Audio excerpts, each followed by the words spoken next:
Estou gravando esse vídeo. A princípio ele vai ser a nossa última aula à distância.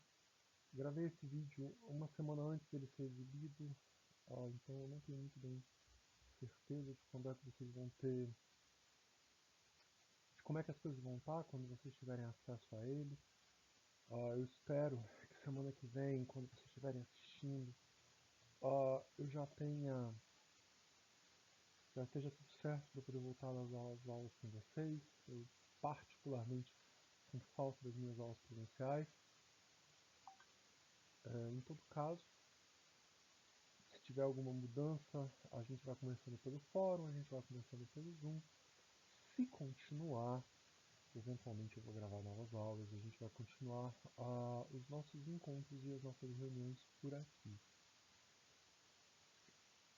Bom, a grosso modo, a gente está terminando os direitos previstos no artigo 5º, a parte das garantias, especialmente das garantias processuais, eu deixei para o segundo bimestre meio que de propósito. Essa matéria que a gente viu até agora é uma matéria bem puxada. Eu peço desculpas pelo tamanho dos vídeos que vocês estão recebendo, mas eles são longos e eu não achei um bom lugar para cortar. Os slides originais de vocês tinham toda essa matéria de uma vez só, justamente porque eu podia cortar na sala e ver onde é que a gente estava. Aqui eu tento achar um lugar bom, mas nunca tenho muito bem certeza. Bom, direito de propriedade, a previsão constitucional do artigo 5º, caput claramente. Não há maiores dúvidas, não há maiores surpresas. E aí, quando a gente vai para o artigo 22, ele deixa muito claro que é garantido o direito de propriedade. E mais uma vez, mostrando a característica de especificidade da nossa Constituição quanto à sua ideologia, nós vemos que apesar de ter o direito de propriedade, a propriedade atende à sua função social. O direito de propriedade no Brasil não é ilimitado, nem propriamente poderia ser. Nenhum dos direitos que a gente estudou até agora são, eles sempre entram em colisão, e a gente tem que tomar uma decisão sobre qual deles é mais adequado. Esse é o problema. O da propriedade não é uma exceção a essa regra. E aí, nós precisamos entender qual é o limite concreto à propriedade, qual é efetivamente a função social. A função social da propriedade, a forma mais fácil que você tem de pensar ela é na propriedade imóvel, terreno. E quando a gente vai pensar na propriedade imóvel, a gente precisa saber de onde ela está localizada. E repara, se a gente for para o artigo 132 da Constituição, no seu parágrafo 2º, a gente vai ver que a propriedade urbana, ela cumpre a sua função social quando atende às exigências fundamentais de ordenação da cidade expressas no plano diretor. Existe uma lei municipal chamada PDU, Plano Diretor Urbano. E a função social de uma propriedade urbana, propriedade imóvel, vai ser cumprida quando ela respeitar, alcançar e atingir as previsões do PDU. Isso varia um pouco, mas em geral o PDU, quando faz essa distinção pensando em 3 zonas.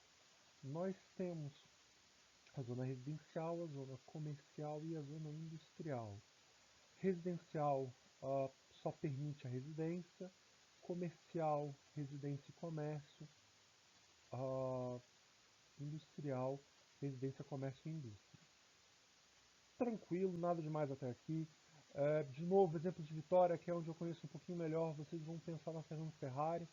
A Fernando Ferrari é uma zona industrial, então não é incomum você ver algumas indústrias de produção pesadas na Fernando Ferrari.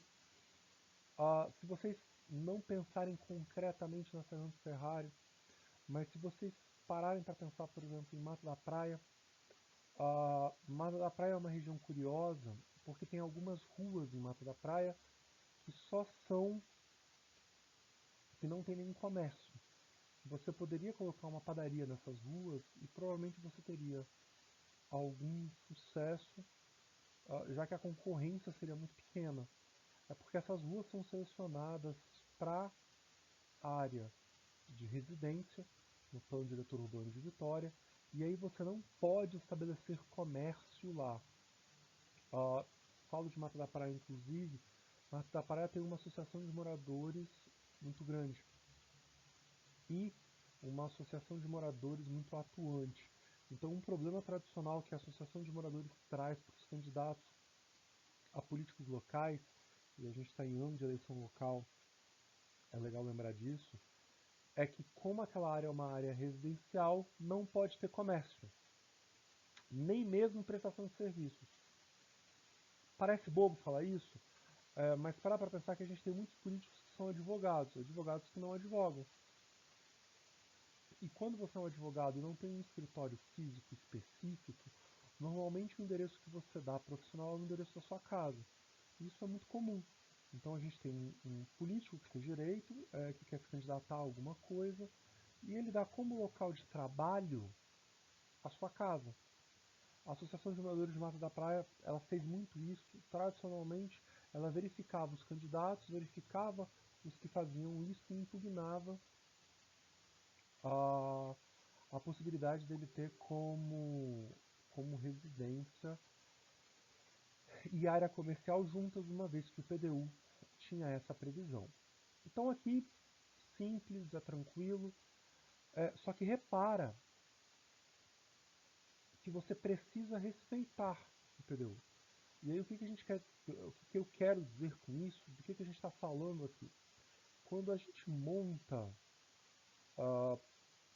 um comércio, você comprou um terreno para construir uma padaria. Se aquele terreno for um terreno residencial, se não for possível um investimento comercial ali, você não pode construir a padaria. É desse jeito. Mas é mais do que isso. Você também não pode ter um terreno para mera especulação imobiliária. Vitória é uma ilha. A ilha de Vitória, no Espírito Santo, é uma das áreas residenciais mais caras. Existem terrenos que são disputados à tapa, existem terrenos grandes que são extremamente raros aqui em Vitória. E esse tipo de terreno, se ele não tiver nenhum tipo de desenvolvimento, ele está ferindo a função social da propriedade porque ele está parado. Ele está ali só para especulação imobiliária. E a consequência dessa situação é você poder eventualmente aumentar os impostos e até tomar o terreno, mas assim, uma coisa de cada vez.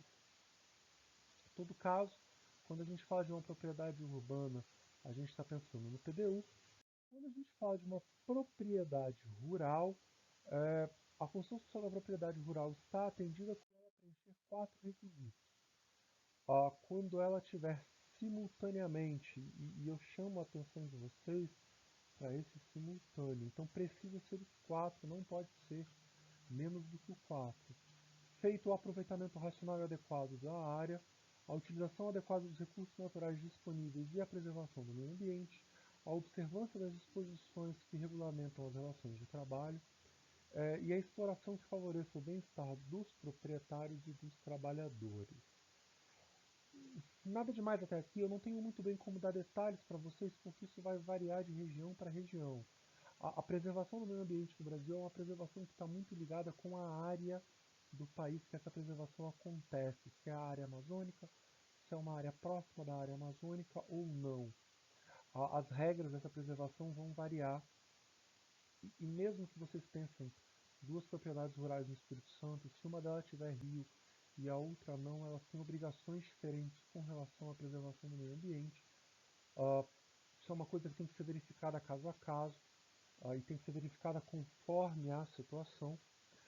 Ainda assim, você tem essas duas regras para a propriedade imóvel. Só que a função social da propriedade, não está limitada à propriedade imóvel. São os exemplos mais comuns, porque muitas vezes é o que é mais cobrado em prova, mas eu quero lembrar para vocês que toda a propriedade tem que cumprir a sua função social. Tem um exemplo que eu gosto de dar em sala de aula. Sabe aquele filme? Todos vocês já devem ter visto um filme assim, aquele filme americano que tem um policial e tem uma perseguição qualquer de carro. Todo filme americano que tem uma perseguição de carro com um policial, eventualmente o policial vai parar alguém e vai falar que precisa do carro daquela pessoa para estar continuando o seu trabalho. Em teoria, e aí numa teoria bem abstrata, essa seria uma função social da propriedade, mas nesse caso de uma propriedade móvel, não de uma propriedade imóvel, de um carro. Tranquilo? Joia? Toda propriedade precisa submeter-se à sua função social. O direito de abusar de propriedade é um direito que já existiu no Brasil. O antigo Código Civil tinha a previsão e permitia inclusive o abuso. Hoje em dia não é mais assim. Quem tem propriedade precisa submetê-la à função social e precisa submetê-la à forma como ela vai se materializar. No contexto, é bom destacar que a pequena propriedade rural, definida em lei, desde que trabalhada pela família, não será objeto de penhora para pagamento de débitos decorrentes de sua atividade produtiva, podendo a lei dispor sobre os meios de financiar o seu desenvolvimento. Reparem que se a intenção é proteger a propriedade, e a gente tem problemas que não são só brasileiros, são mundiais, de migração e de isolamento social dentro das áreas mais rurais. Para isso, a Constituição falou que a pequena propriedade rural, e o que é a pequena propriedade rural, ela é definida em lei. Se ela for trabalhada pela família, então existe a exigência de que seja a família que trabalhe, ela não está sendo arrendada, ela não é objeto de penhora para pagamento de débitos decorrentes de sua atividade produtiva. Exemplo bobo para ficar bem claro. A gente tem uma pequena propriedade rural definida em lei. Sem problemas até aí. O dono dessa propriedade dá a ela como garantia para comprar um carro de última geração, espetacular o carro. A pequena propriedade rural pode ser penhorada? Se for um carro de luxo, sim, sem problema. Se a gente vai falando, sei lá, de uma Ferrari, de um BMW, de aqueles carros absurdamente caros, sim, ela pode ser desapropriada porque, repara, não é um débito decorrente de sua atividade produtiva. Por outro lado, se a gente estiver falando, por exemplo, de uma garantia de seguro para conseguir materiais, para poder, sei lá, plantar, e a plantação deu problema, e aí não conseguiram pagar, essa penhora não é permitida. Não só essa penhora não é permitida, como a lei tem que pensar em mecanismos e a função do Estado garantir o seu desenvolvimento. Repara, como sempre a gente está discutindo colisão de direitos, repara que eu dei o exemplo de um carro e de um carro de luxo. E se o exemplo que eu dei foi um carro de luxo, não há muitas dúvidas até aqui, o exemplo está certo. O carro de luxo não tem relação com a sua atividade produtiva, então não pode. Então a penhora é permitida, então a garantia não abarca. Beleza. Mas e se esse carro for um carro necessário para a atividade produtiva? A gente está falando de uma pequena propriedade rural, que tem uma plantação especialmente de grãos, e que ela precisava de grãos ou de verduras, e eles precisavam de uma picape, um carro, portanto, para levar isso para a SEASA para poder comercializar. Nesse caso, você já pode argumentar que, eventualmente, a penhora da propriedade rural para garantir o pagamento desse carro não seria permitida, uma vez que esse carro era essencial para as suas atividades produtivas. O foco aqui e a atenção que a gente tem que ter é essa, a gente precisa verificar qual é a origem do débito. Se a origem tiver relação com a atividade produtiva da propriedade, sendo pequena propriedade trabalhada pela família, a penhora não é possível.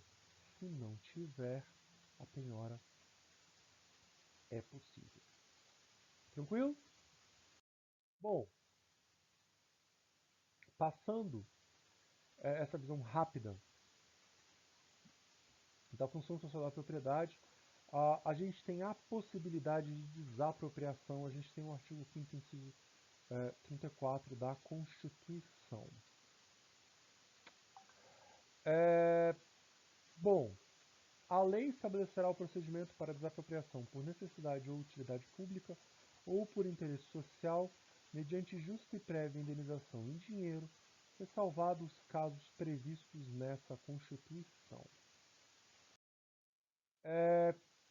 Em caso de iminente perigo público, a autoridade competente poderá usar de propriedade particular, assegurado ao proprietário indenização ulterior, se houver dano.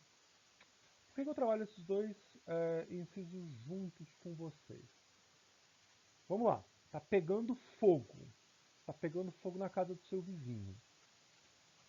A melhor forma de vocês, bombeiros, combaterem esse fogo é pela tua casa.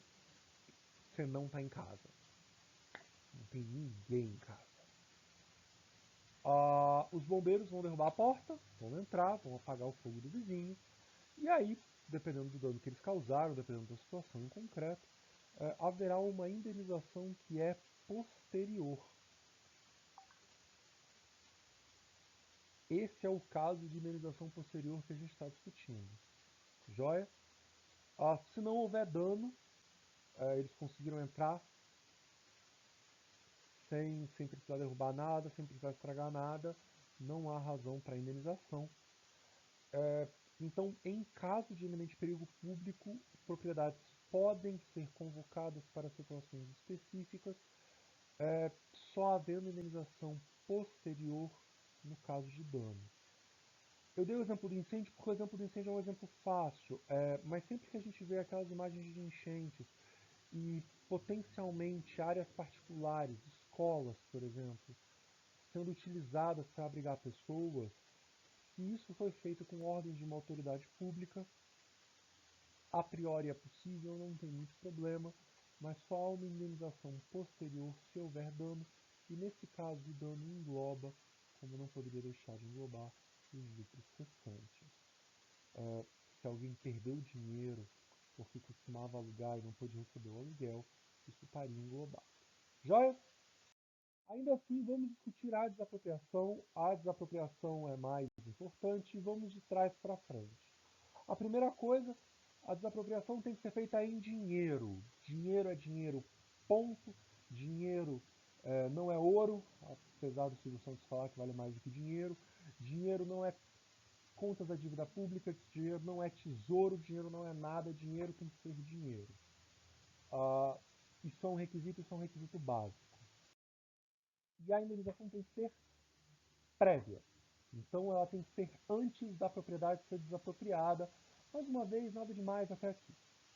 A dificuldade começa quando a gente começa a pensar no que é uma indenização justa.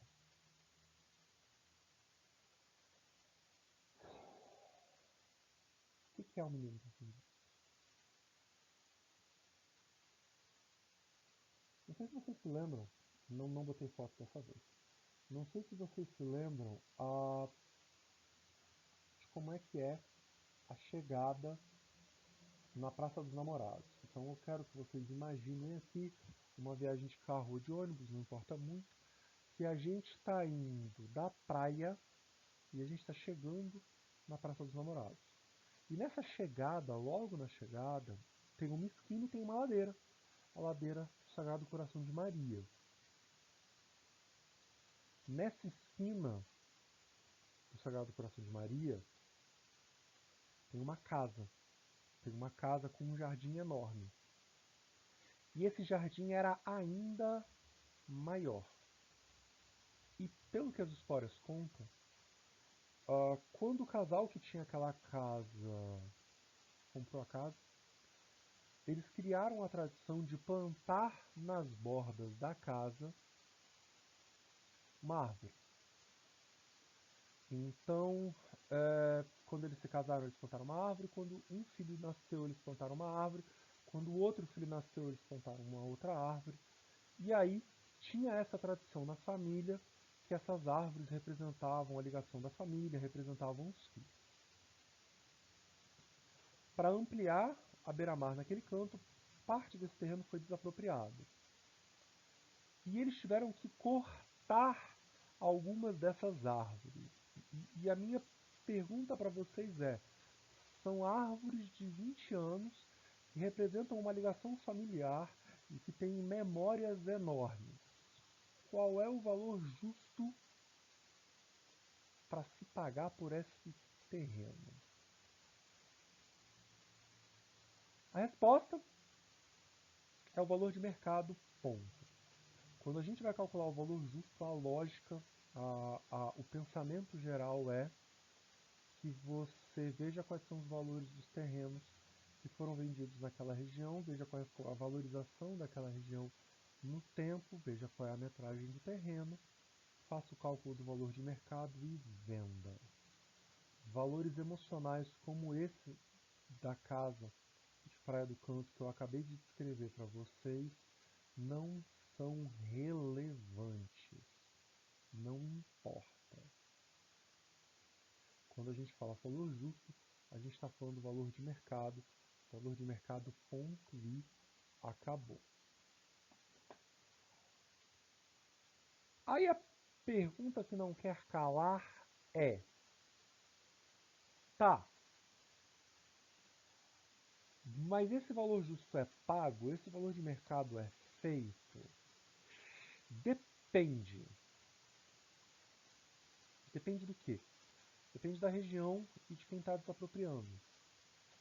Quando a gente vai para alguns estados do Brasil, problemas de desapropriação e de acusações que a desapropriação está sendo feita por um valor abaixo do valor de mercado não são incomuns.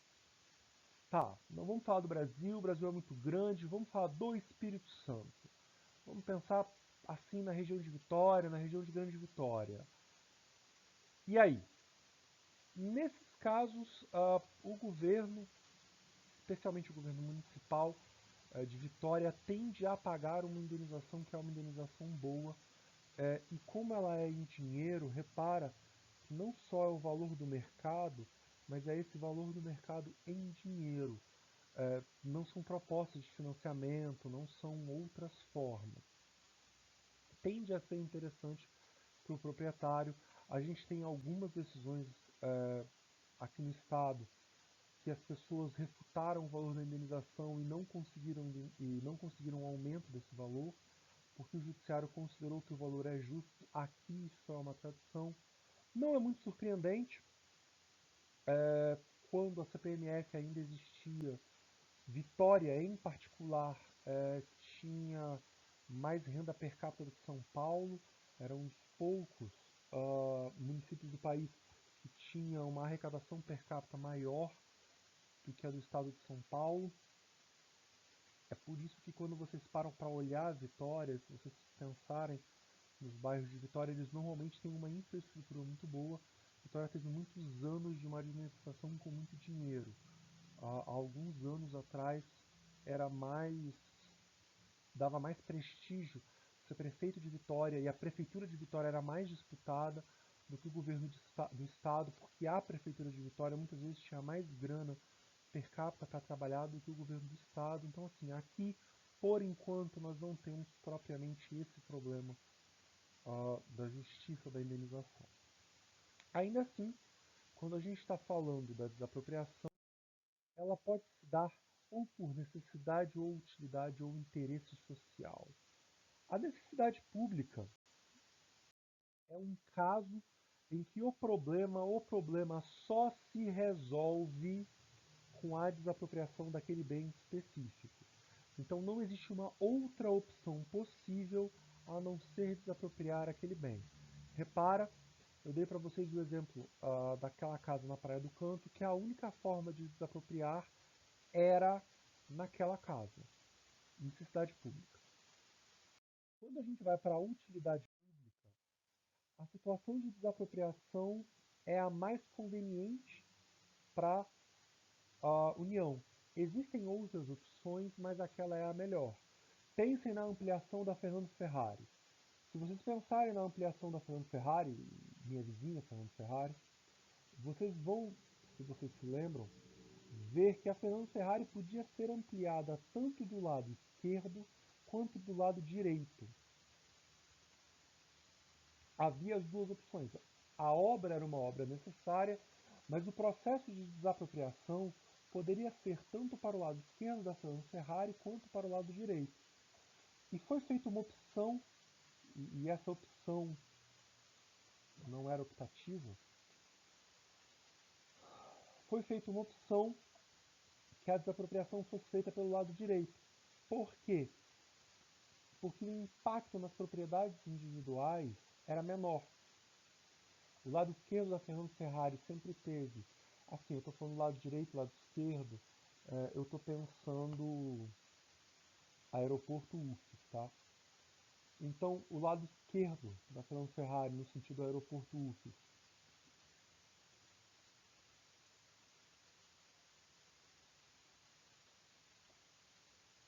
eu acho que eu não sei o que é esquerda e direita. Revelações da vida do professor de vocês. Enfim, o lado que não foi desapropriado sempre foi um lado que teve muito prédio, e muito prédio muito próximo da rodovia, muito próximo da avenida. Nesse sentido, a desapropriação influenciaria a derrubada de parte desses prédios. Por outro lado, aonde a desapropriação ocorreu, muitas vezes tinham pequenas lojas e espaços de estacionamento. Gera um incômodo, gera, mas o valor da indenização é menor e a comodidade para a administração pública é maior, é mais conveniente, o custo-benefício compensa. É esse cálculo de custo-benefício que deve ser feito quando a gente está pensando na utilidade pública. Por que eu estou explicando para vocês essa diferença? Imagina que um cliente procura vocês e ele fala que ele foi informado administrativamente que está correndo um processo de desapropriação sobre o imóvel dele. E ele não deseja essa desapropriação. Uma coisa que vocês precisam prestar atenção é justamente quais são as razões para desapropriar. Se a desapropriação estiver sendo por necessidade pública, você pode comprovar que o processo não é válido, pedir a sua anulação e recomeço, se você conseguir comprovar que existem outros imóveis numa região próxima que atendem aos mesmos requisitos que a União, e aí eu estou pensando numa desapropriação federal, que a União elencou para justificar aquela desapropriação. Por outro lado, se a gente estiver discutindo a utilidade pública em si, não basta que vocês apontem que outros imóveis são convenientes. Existem. Vocês precisam apontar por que a escolha deles é uma escolha melhor. Por que a escolha deles é uma escolha mais aceitável para esse tipo de situação. Uh, Esse tipo de argumentação pode ser usada, seja para alertar o processo de desapropriação, que em certas situações é um procedimento útil, dependendo do que o cliente de vocês deseja, seja para tirar o foco de desapropriação do imóvel do cliente de vocês e jogar para uma outra pessoa, especialmente se essa outra pessoa tiver interesse em ter o seu imóvel desapropriado. Joia? Quando a gente fala de interesse social, o interesse social são as desapropriações mais raras de acontecer. Porque aqui a gente normalmente está falando de uma grave violação à função social da propriedade e uma destinação para o uso coletivo. É uma possibilidade, mas assim, especialmente agora que os governos locais estão meio quebrados, isso não costuma acontecer. As obras que a gente tem, e de longe a forma de desapropriação mais comum que a gente tem, é a desapropriação por utilidade pública. O interesse social é um benefício que a administração pública vai trazer para aquela comunidade, mas esse benefício não é essencial ou obrigatório. Se fosse, a gente estaria em necessidade ou utilidade pública. Alguns exemplos de desapropriação ou de tentativas de desapropriação por interesse social que eu já vi aqui no estado pegaram alguns terrenos em algumas regiões do estado, especialmente regiões um pouco mais pobres, e fazer hortas comunitárias. Isso já tem uns 20 anos, eu não estava nem fazendo direito na época que eu discuti esse exemplo com depois um professor meu.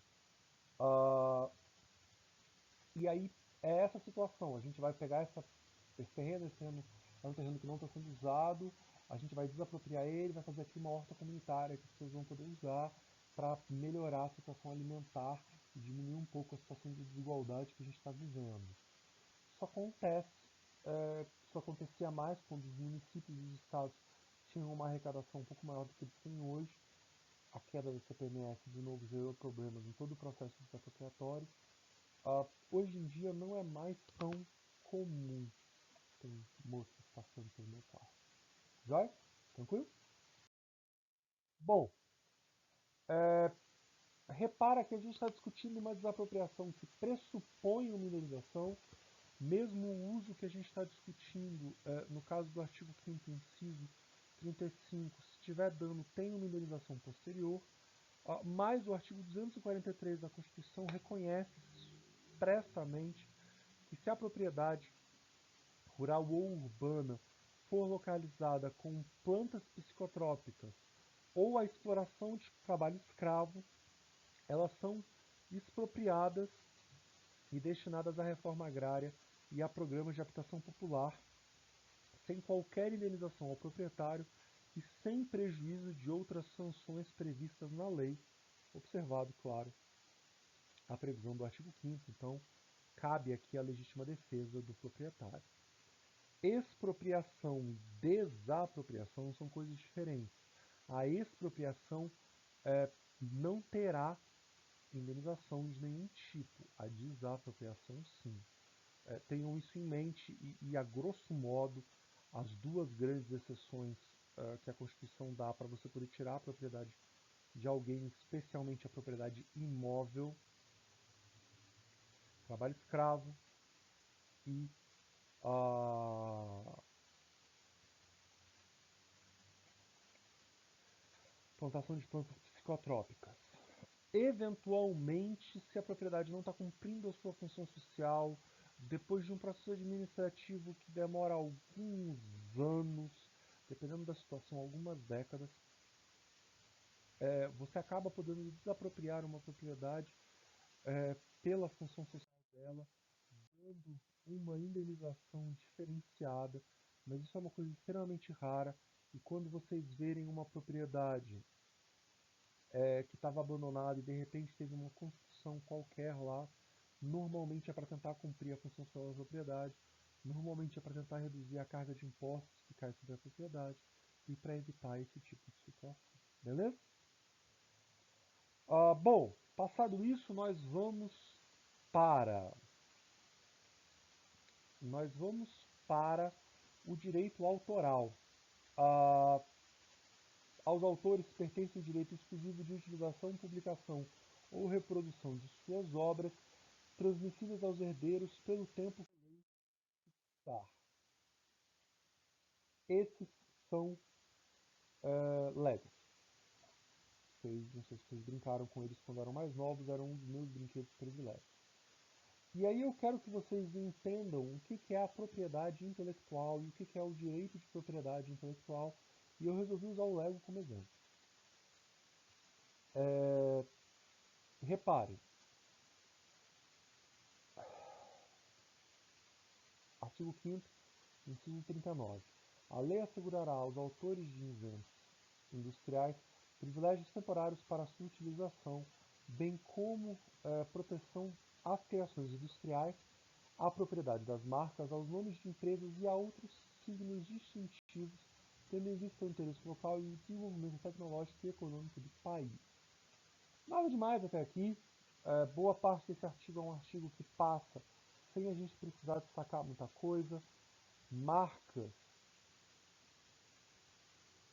nomes de empresa e outros signos distintivos. É muito claro. O McDonald's tem aqueles M's dourados que servem de identificação, esses M's são protegidos na lei. A marca McDonald's tem essa identificação é protegida na lei. O que me interessa aqui é o privilégio temporário para a utilização dos inventos industriais. E aí a gente volta para o Lego. Qual foi o grande invento do Lego? Qual é a grande revolução que o Lego trouxe? É isso aqui. Especialmente isso aqui. Eu claramente não sei fazer um quadrado. Enfim. Isso permite que uma peça do Lego encaixe na outra e uma peça do Lego encaixe na outra bem. É por isso que todo Lego tem a mesma proporção, que é uma proporção de 1 para 1, que é a proporção desses negócios. Quando o Lego foi inventado, a grande invenção e a grande inovação que o Lego trouxe foi isso. E não é à toa que isso foi explorado pela empresa durante vários anos. Se eu me lembro bem, a patente deles expirou em 2008 e 2009. É por isso que nos últimos anos, vocês devem ter visto, começaram a aparecer no mercado muitos outros brinquedos que funcionam como Legos e que podem encaixar e brincar com o Lego, apesar de não serem propriamente iguais. Porque o que a gente está discutindo aqui não é a marca. A marca é a marca Lego. Não é os signos distintivos dessa marca. O vermelho, se não lembro bem, com o amarelo que está escrito. É própria e exatamente o privilégio temporário para a utilização de inventos industriais. É por isso que o Lego originariamente saiu de ser uma empresa de brinquedos de madeira e passou a ser para uma empresa de brinquedos de plástico. Reparem que isso é um dos grandes setores que controla a indústria cultural. Eu estou usando o Lego porque eu consegui uma fotinho fácil, mas toda vez que vocês forem para um filme da Marvel e se perguntarem por que os créditos do filme da Marvel são tão grandes, é porque o direito de transmissão para os herdeiros depende do tempo que a lei fixar. Normalmente são 75 anos depois da morte. O que a Marvel faz? Para aumentar ao máximo a utilização dos. Para aumentar ao máximo a utilização dos direitos autorais, a Marvel coloca todo mundo que ela pode lá. Esse prazo só vai começar a contar quando a última pessoa morrer. E aí é por isso que os créditos são tão grandes. A Disney, tradicionalmente, de tempos em tempos, ela muda a forma como os seus personagens são desenhados e a estrutura como eles se materializam são feitas, igualmente para preservar sempre a última imagem, sempre a última situação icônica dos seus personagens. Não é à toa que agora, por esses anos, eu não sei se foi ano passado, não sei se foi esse ano, está expirando a patente e os direitos de utilização exclusivos dos primeiros filmes da Disney. E a Disney está fazendo todo um processo de apagar a marca antiga para criar uma marca nova, mantendo assim a sua utilização exclusiva. O reboot de alguns filmes da Disney como live actions e não mais como animações, em parte é por causa disso. E aí, mais ou menos por agora, vocês devem estar pensando, tá, professor, mas assim, vamos ser sinceros, meio de uma pandemia, meio do coronavírus, quem se importa com os filmes da Disney? Joia! Vocês já repararam que de tempos em tempos vocês veem uma caixa de medicamentos, e aí vamos discutir pandemia, uma caixa de medicamentos que está dizendo nova fórmula, bem bonito na caixa? Por quê? Ah, porque, por exemplo, vamos pensar no paracetamol. O paracetamol e o Tilenol, que é a marca que está tradicionalmente ligada a ele, ah, são medicamentos. Paracetamol é a versão genérica. E essa versão genérica está pressupondo que o direito de utilização exclusivo da fórmula química para a criação de remédios já, já expirou. Então repara, uma empresa que faz um paracetamol pode falar e pode fazer a propaganda igual ao Tilenol. como é que a empresa que controla o Tilenol faz para efetivamente não ter que sofrer esse tipo de propaganda e para poder se beneficiar de toda a publicidade que ela já criou em torno da marca Tilenol? Ela muda a fórmula. E muitas vezes essa mudança da fórmula é uma mudança insignificante. É uma mudança que não vai trazer benefícios reais, ou pelo menos benefícios significativos. Eu não vou falar que não traz nenhum benefício, mas não traz benefícios significativos, porque assim você consegue manter e destacar o uso exclusivo dessa propriedade, você consegue manter e destacar a grana de publicidade que você acabou montando para montar a sua marca e para ter essa marca devidamente representada. Isso acontece, é por isso que muitas vezes vocês estão comprando um remédio que tem uma coisa nova e vocês não estão entendendo, porque se você já tomava esse remédio antes, esse remédio está fazendo mais ou menos o mesmo efeito, porque muitas vezes foi só para poder manter a propaganda, muitas vezes foi só para evitar dor de cabeça. Tranquilo? Beleza? Junto com o direito de propriedade e pensando ainda na propriedade intelectual, é garantido o direito de herança, sem dor de cabeça por aí. Ah, o interessante que o Brasil traz é a previsão do artigo 5º, inciso 31. Reparem, a sucessão de bens de estrangeiros situados no Brasil será regulada pela lei brasileira em benefício do cônjuge ou dos filhos brasileiros, sempre que não lhe seja mais favorável a lei pessoal do decúbito. Por que isso é interessante?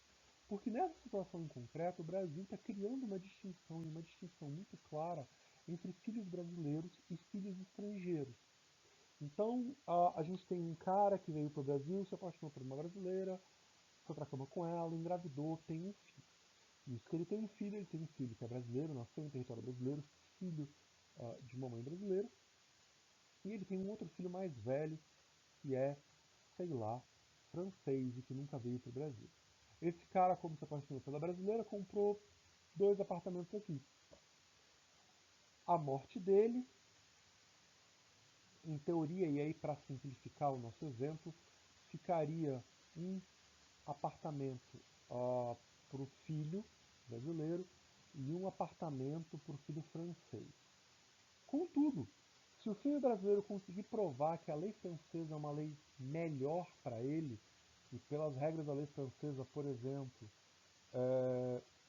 ele ficaria com os 2 apartamentos, e essa prova é uma prova que tem que ser feita pelo advogado solicitando e comprovando que a lei existe e a forma como ela é aplicada, ele pode exigir a aplicação dessa lei estrangeira em território nacional.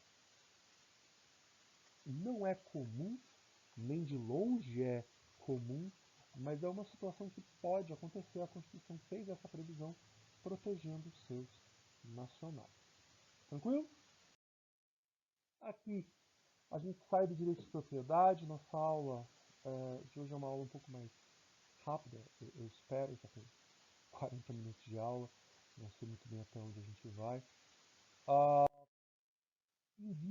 Inviolabilidade do domicílio e os sigilos, e aí a casa é um asilo inviolável do indivíduo, ninguém podendo nela penetrar sem consentimento do morador, salvo em caso de flagrante delito ou desastre, ou para prestar socorro ou durante o dia, por determinação judicial. É simples, gente, não tem muito o que explicar aqui, é relativamente tranquilo. A parte do desastre a gente já conversou inclusive na aula de hoje. Se a casa do teu vizinho está pegando fogo, os bombeiros vão poder entrar na sua casa mesmo que você não autorize para apagar o incêndio da casa do vizinho. Esse é o exemplo de desastre clássico. Isso acontece sem maiores dores de cabeça. Por outro lado, se alguém liga, sei lá, para a polícia falando que está passando mal, que está acontecendo alguma coisa e a polícia não consegue autorização para entrar na casa, existe a possibilidade da prestação de socorro ser utilizada como uma justificativa para essa invasão. Exemplo simples, nada demais até aqui. O que nos interessa? Quais são os maiores destaques a ser feitos? Como é que as coisas tendem a funcionar melhor? Primeiro, o conceito de casa. Quando a gente pensa em casa, a gente normalmente está pensando em moradia permanente. Casa não é moradia permanente. Casa, isso são decisões já relativamente antigas do STF. A casa compreende qualquer compartimento de utilização, mesmo que seja temporário. Então repara, se a gente está discutindo um hotel, beleza, é casa, você tem todas as proteções da casa. Se a gente está discutindo, esse era um exemplo que o meu professor dava para transmitir a amplitude dessa expressão. Você está morando num trailer, ou você está morando no teu carro, você teve um problema, a mulher te deixou, os filhos foram para o espaço, em alguns casos literalmente, e você teve que sair de casa e está tendo que morar no carro, em um estacionamento. Esse seu carro é moradia e toda a proteção direcionada à casa será direcionada a esse veículo. O que acaba incluindo, por exemplo, qualquer lugar em que você tenha presunção de sigilo. Daí, muitas vezes, escritório de advocacia ser incluído nessa lista.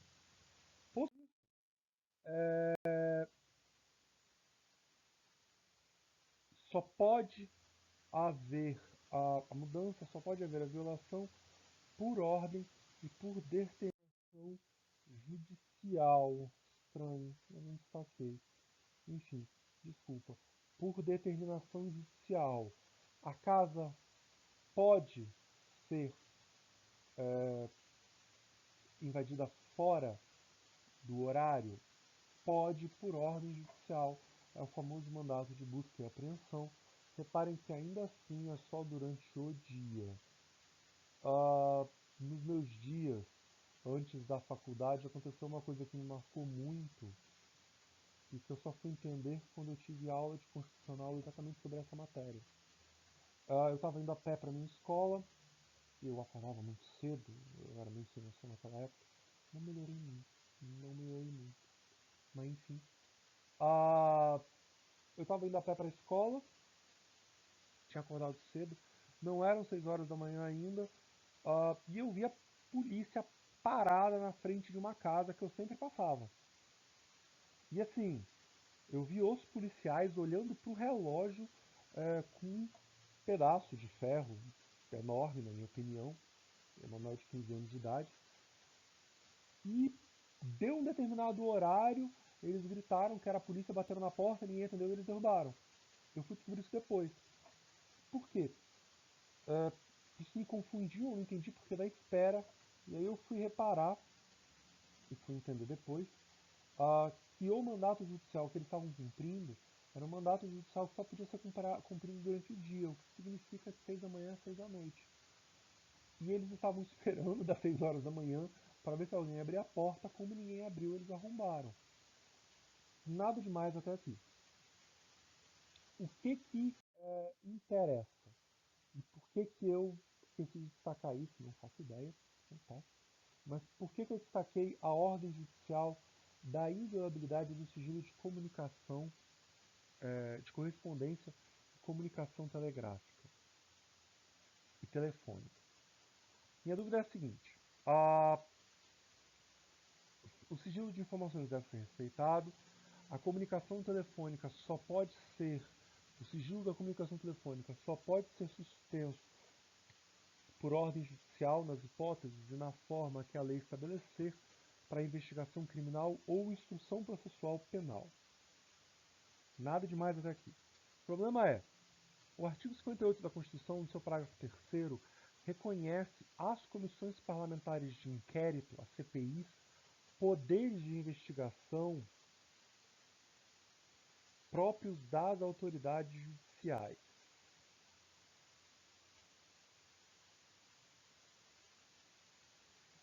E aí a pergunta é, uma CPI pode autorizar um mandato de prisão dentro de uma casa? Ou, se vocês preferirem outro exemplo, ela pode mandar grampear uma comunicação telefônica por si só. O artigo 58, parágrafo 3º, não é muito bom na sua redação, infelizmente. O que eu quero dizer com isso? Ele fala de poderes de investigação próprios das autoridades judiciais. O problema é que quem investiga não é a autoridade judicial, é o Ministério Público. E aí, nesse contexto, a gente se depara com uma situação muito específica, muito concreta, que a gente precisa saber quais são os poderes que a CPI tem. O que a CPI pode autorizar e o que ela não pode autorizar. A grosso modo, eu trouxe para vocês uma decisão de 2015 do STF, um MS, que demarca uma jurisprudência do STF sobre o assunto, o que o STF vai chamar da cláusula constitucional de reserva da jurisdição. O que isso quer dizer? Sempre que for por ordem judicial, por determinação judicial, a gente está discutindo o judiciário atuando e um órgão como a CPI não pode se estender na sua atuação. Então, sempre que a gente estiver pensando em casa, sempre que a gente estiver pensando nos sigilos decorrentes da casa,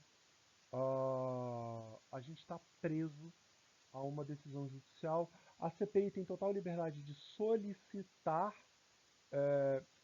esse tipo de intrusão e solicitá-la inclusive em sigilo. Então é plenamente possível, e tem que ser assim, que se uma CPI quiser grampear o telefone de alguém, a única forma do grampo telefônico funcionar é se a pessoa que está sendo grampeada não souber que está sendo grampeada. Funciona, pode, está tudo bem, acontece, mas, e aí é o grande mas, o judiciário precisa ser, ele precisa autorizar. Quem vai ser o órgão competente vai depender um pouco de quem está sendo investigado, mas, por exemplo, se a gente estiver falando de uma CPI para investigar o presidente da República, em teoria, o único órgão autorizado é o STF, seria necessário o pedido de autorização do STF para essa interceptação telefônica. Tranquilo? Beleza? Meus caros, como de costume, eu não sei se eu falei antes, eu não me lembro. Eu estou no fórum e no Zoom para tirar dúvidas de vocês durante essa aula. Eu espero que seja a nossa última aula à distância. Eu espero ver vocês semana que vem. Se isso acontecer, se o plano for esse, a ideia da semana que vem é eu sentar com vocês, perguntar como é que foram os estudos e ver quais foram as dúvidas maiores que vocês tiveram, que vocês não conseguiram tirar comigo pela internet. Aí a gente mata isso pessoalmente e eu esclareço o que vocês tiverem tido maior dificuldade. Só para lembrar, eu esqueci completamente direito de questão, estou me despedindo de vocês sem falar do último slide. Olha que beleza. Nada demais até aqui, isso aqui está derivado diretamente do direito de informação, desculpem por isso. Isso aqui está derivado do direito de informação, você tem direito de ter informação de órgãos públicos, essas informações precisam ser de seu interesse particular ou interesse coletivo geral, não precisam ser informações sobre você. Isso é importante. Por que isso é importante?